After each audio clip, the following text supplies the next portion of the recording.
Hi everyone, it's Sandra, and today's video is going to be all about my favorite makeup brushes. It dawned on me that I have not done a makeup brush video in a long time. I feel like I've been promising it for a while and I just never got around to do it, but today is the day. I'm going to share with you my ride or die makeup brushes. It's not the most intriguing of video topics, which is probably why it's taking me so long to film it, but when I think about it, I mean, brushes are such an essential part of doing makeup, and all the brushes that I have in my collection, all my favorite tools, are in my life because I saw them in somebody else's video. So I thought that it would be worth sharing my all-time favorites with you. I was really ruthless in selecting these brushes. I only allowed myself to pick 10, so these are my top 10 makeup brushes. My thought process going into selecting these brushes was, if all of my makeup brushes disappeared, which ones would I repurchase? If I could only repurchase 10, which ones would I repurchase right away? An honorary mention goes to the Beautyblender, which is not a makeup brush, but it is a tool that I use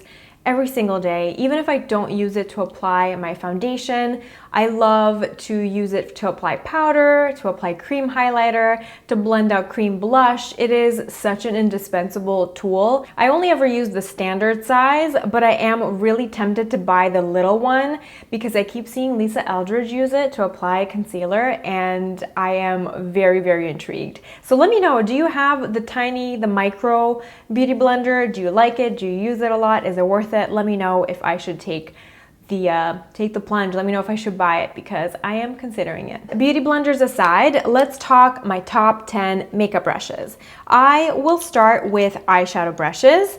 I have, let's see here, I have 4 eyeshadow brushes, and if you've seen any of my makeup tutorials, you will know that I'm not like a skilled detail work person. I just like a beautiful color that I can just slap on all over the eye and I can be out the door. So it is no surprise that most of these are like a fluffy type of brush. The first is the famous MAC 217 brush. Now I do apologize, some of these brushes are dirty because I was using them when I did my makeup this morning, but the MAC 217 brush is the first makeup brush that I ever purchased. I bought this in 2008 or 2009 when I first discovered the YouTube beauty community, and I absolutely love this brush. I still think that it is one of the best eyeshadow brushes you can buy. I now have 3 of these in my collection just because I love these so much. I think by the looks of this might be the first one that I ever bought. But if you take good care of your brushes, they will last you years.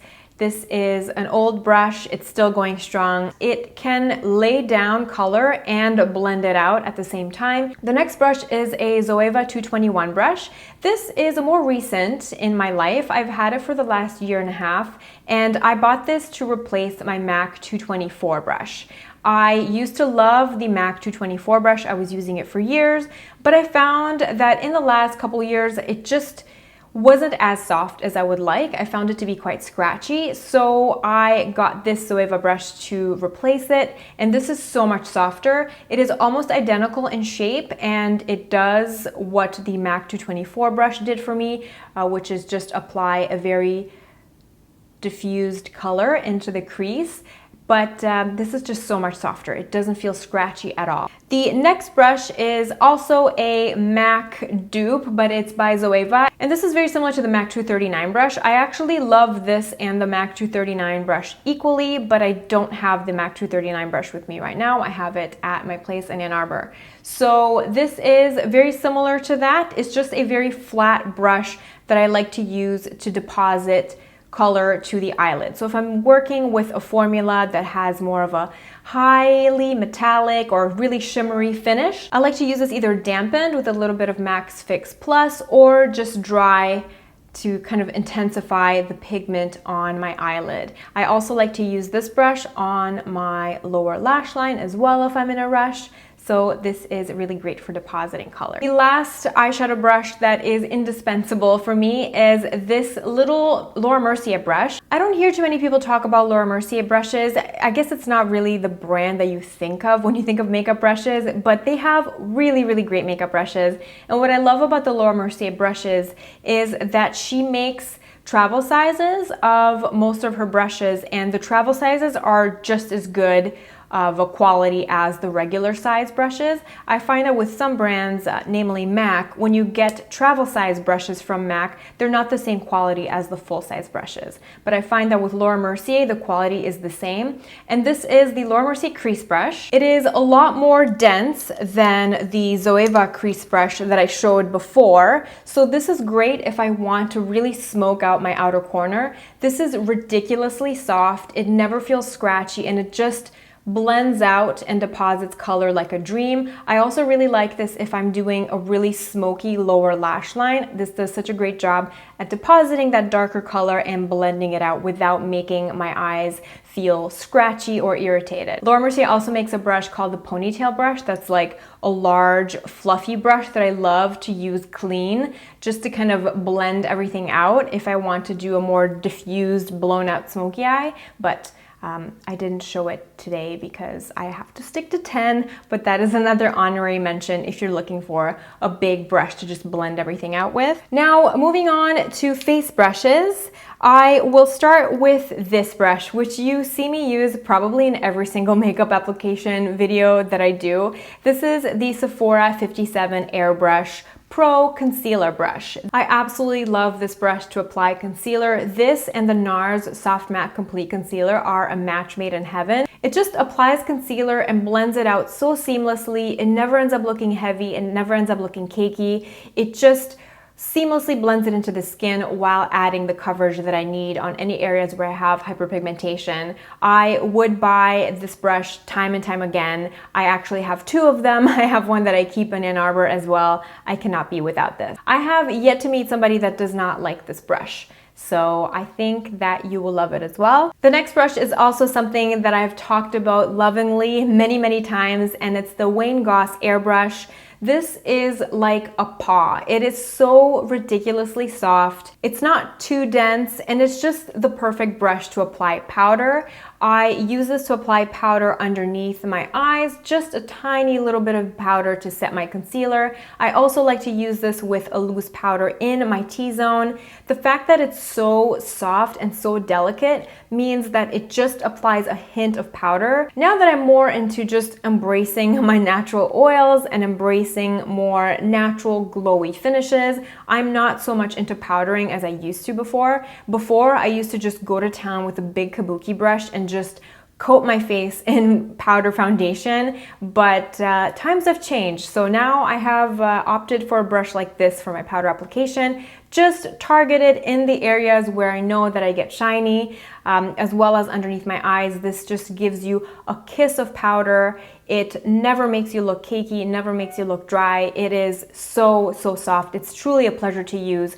It is such a high-end brush, and I don't think the price point is that bad either. I think it's about $34, which is good given the quality of this brush. This is my most used brush for blush, and I've had this for 5 years now. It's the NARS Yachiyo brush. Now, there is a less expensive dupe of this brush. I think it's made by Japonesque. You might be able to find that on Amazon or at Ulta, but I have the original NARS Yachiyo brush and I love it. While it did feel a little bit scratchy and it did shed at first, now, 5 years in, it is the perfect brush for me for blush application. It works really well with more pigmented blush formulas like the NARS blushes. It just picks up the perfect amount of color. It blends it out onto the cheek beautifully. So I definitely don't regret this. I think the shape is really cool. It's a really beautiful, handcrafted, artisan style brush. And I absolutely love it. In a pinch, this works really well for contouring as well because it is rounded but with a tapered end. So you can definitely use this to chisel and sculpt the face as well. I mostly use this for blush, but you can definitely multitask with it. The shape is great. You can use this for highlighting and contouring as well. Next, we have the MAC 187 brush. I have had this for so long. This is also an OG YouTube made me buy it type of purchase because back in the day when I first started making YouTube videos and when dinosaurs roamed the earth, people were using this brush for liquid foundation. And while this never worked for me for liquid foundation, I ended up loving it for bronzer. So this is the brush that I use for bronzer application. I also have a fluffier brush if I want a more diffused bronze look, but if I want to contour and bronze at the same time, this is a wonderful brush because you can just kind of get in there, and due to the flat top of it, it kind of lets you chisel out your cheeks. So if you're using a matte bronzer that has more of a neutral undertone, you can kind of bronze and contour in one go using this brush. It never applies too much color. It blends things out really, really beautifully. And I am a big, big fan of this. You don't need to buy the MAC version of it though. I think there are a lot of really great stippling brushes on the market. I know e.l.f. make a really good one. And speaking of e.l.f., I actually have the little version of it. This is the small stipple brush from e.l.f. This is my go-to for cream highlighting and cream blush. This is my favorite tool for cream blush. It just picks up the perfect amount of pigment. It never ends up giving me a patchy application. And the reason this has a solid place in my top 10 is because I also love this for foundation. If I want to sheer out a foundation, this just gives me such a beautiful finish. I also love using this with the Glossier Stretch Concealer. If I want to use that all over the face, kind of like a tinted moisturizer, it is a dream combination. And yeah, this is such an affordable brush, and I find myself reaching for it all the time, especially in the spring and summer when I am gravitating towards cream face products more. This is super, super great. And last but not least, this is one of my most recent brush purchases, but it was an instant love. I actually bought this because of Samantha Ravndal. She mentioned this in one of her brush videos, and this is a Hakuhodo G5555 foundation brush. This is a foundation brush with natural bristles. All of the foundation brushes I had tried in the past, like the Real Techniques ones, those are really good too, but those were synthetic bristles.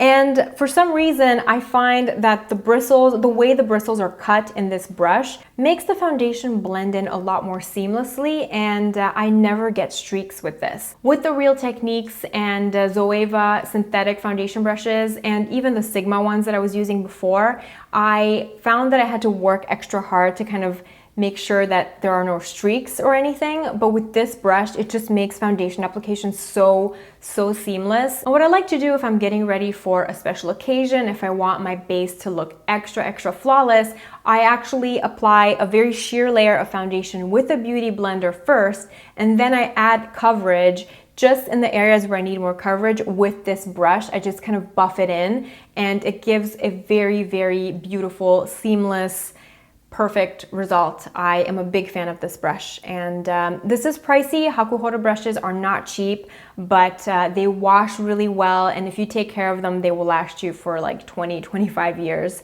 So I'm very impressed with the quality of this. This is a beautiful foundation brush. And that concludes my video. Those are the top 10 brushes that I would run and repurchase first if all my brushes mysteriously disappeared. Fingers crossed that will never happen, but I hope that you enjoyed this video. I hope that you found it useful. Please let me know what your favorite brushes are in the comment section below. I always love interacting with you and knowing your favorites. I hope you're having an awesome day, and I'll see you in my next video. Bye.